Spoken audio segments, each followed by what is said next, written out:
എല്ലാവർക്കും ക്രിസ്തുയേശുവിന്റെ നിസ്തുല നാമത്തിൽ സ്നേഹവന്ദനം. ഇന്നത്തെ നമ്മുടെ ധ്യാനത്തിനായി വിശുദ്ധ യോഹന്നാൻ എഴുതിയ സുവിശേഷം 10-ാം അധ്യായത്തിന്റെ 19 മുതൽ 21 വരെയുള്ള വാക്യങ്ങൾ. യോഹന്നാൻ 10-ന്റെ 19 മുതൽ 21 വരെ. ഈ വചനം നിമിത്തം യഹൂദന്മാരുടെ ഇടയിൽ പിന്നെയും ഭിന്നതയുണ്ടായി. അവരിൽ പലരും, അവന് ഭൂതമുണ്ട്, അവൻ ഭ്രാന്തനാകുന്നു, അവന്റെ വാക്ക് കേൾക്കുന്നത് എന്തിന് എന്ന് പറഞ്ഞു. മറ്റു ചിലർ, ഇത് ഭൂതഗ്രസ്തന്റെ വാക്കല്ല, ഭൂതത്തിന് കുരുടന്മാരുടെ കണ്ണ് തുറപ്പാൻ കഴിയുമോ എന്ന് പറഞ്ഞു. കർത്താവിന്റെ പരിശുദ്ധ നാമം വാഴ്ത്തപ്പെടട്ടെ. താൻ നല്ല ഇടയനും ആടുകളുടെ വാതിലും ആകുന്നുവെന്ന് പ്രഖ്യാപിച്ച യേശുവിന്റെ വചനം യഹൂദന്മാരുടെ ഇടയിൽ പിന്നെയും ഭിന്നതയ്ക്ക് കാരണമായി. യേശുവിന്റെ ആളത്വം സംബന്ധിച്ച് അവർക്കിടയിൽ ഒരുമനപ്പെട്ട ഒരു തീരുമാനമെടുക്കാൻ കഴിഞ്ഞില്ല.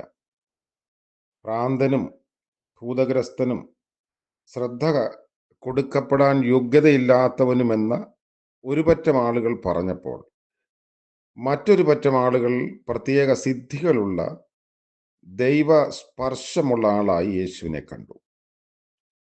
യേശുവിന്റെ സമകാലീന യഹൂദർ മാത്രമല്ല, എല്ലാ തലമുറയിലും പെട്ട മനുഷ്യർ തന്നെക്കുറിച്ചുള്ള ഒരു തീരുമാനം എടുക്കുന്നതിനായി യേശുവിനാൽ വെല്ലുവിളിക്കപ്പെടുന്നുണ്ട്.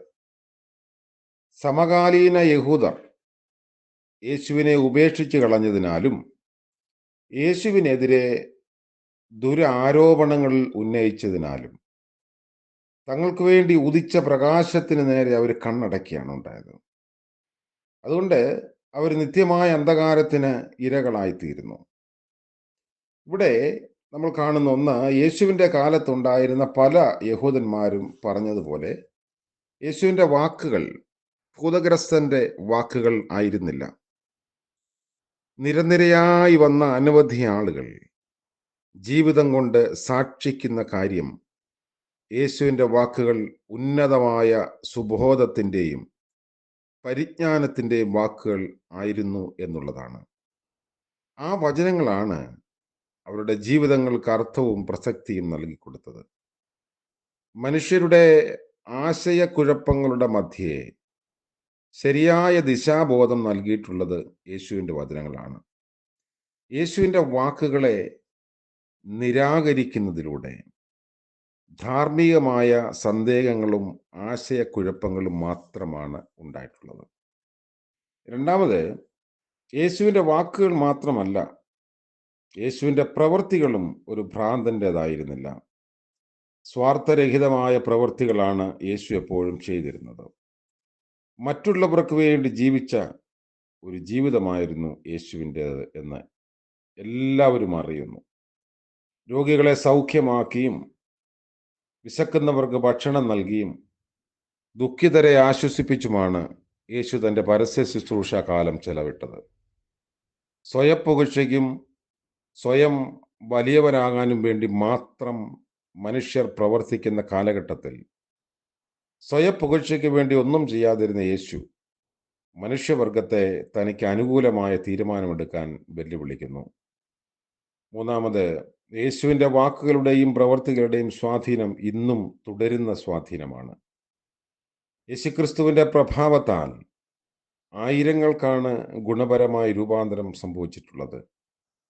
ബലഹീനരായിരുന്നവർ ശക്തിപ്പെടുകയും സ്വാർത്ഥരായിരുന്നവർ നിസ്വാർത്ഥതയെ വരിക്കുകയും പരാജയം അനുഭവിച്ചിരുന്നവർ ദൈവീക ശക്തിയാൽ വിജയാളികളാവുകയും ആകുല ചിന്തകളാൽ മനസ്സ് കലുഷിതമായിരുന്നവർ ശാന്തചിത്തരാവുകയും ദുഷ്ടന്മാർ നല്ലവരാകുകയും ചെയ്യുന്ന അത്ഭുത രൂപാന്തരങ്ങൾ യേശുവിൻ്റെ പ്രഭാവത്താലാണ് ഉണ്ടായിട്ടുള്ളത്.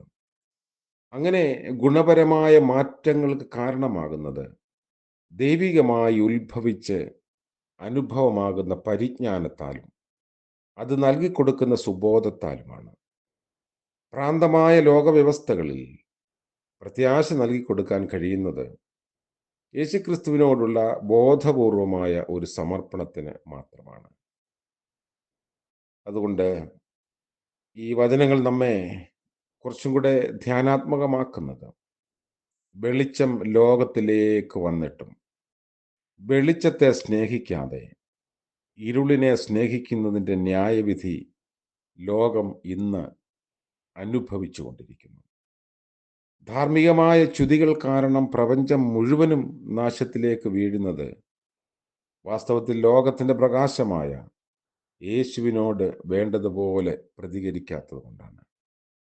യേശുവിൻ്റെ വാക്കുകളും പ്രവൃത്തികളും തെളിയിച്ചു തരുന്ന നിസ്തുലമായ നന്മകൾ യേശുവിനെ സ്വീകരിക്കുന്നതിനും ഏറ്റുപറയുന്നതിനുള്ള പ്രചോദനമാണ്.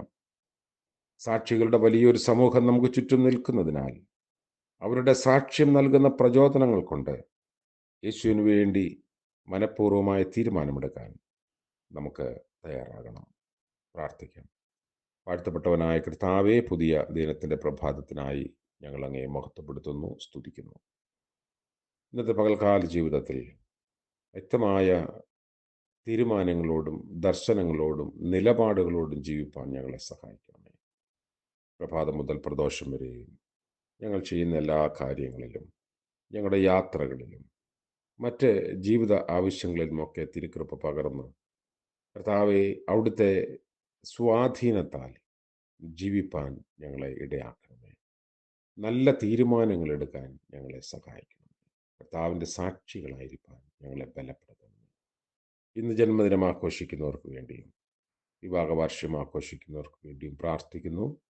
കർത്താവിൻ്റെ കരുണയാൽ പുതിയ വർഷം സന്തോഷത്തോടെ ആരോഗ്യത്തോടെ ജീവിപ്പാൻ എല്ലാവരെയും സഹായിക്കണമേ.